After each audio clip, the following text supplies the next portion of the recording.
अस्सलामुअलैकुम नाज़रीन, आप देख रहे हैं पीसी वर्ल्ड न्यूज़। फैसलाबाद में पीर फैज़ रसूल कादरी रिजवी की ज़ेर निगरानी अज़मत व ख़त्मे नबूवत कॉन्फ्रेंस का इनेकाद 13 सितंबर बरोज़ इतवार बाद नमाज मगरिब झंग रोड जामिया मस्जिद नूर में होगा।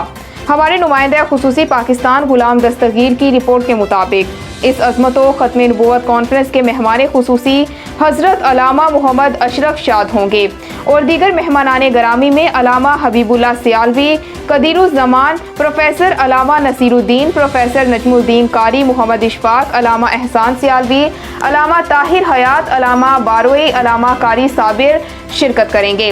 हज़रत इलामा खिज़र हयात बारोई तिलावत कुरान पाक करेंगे।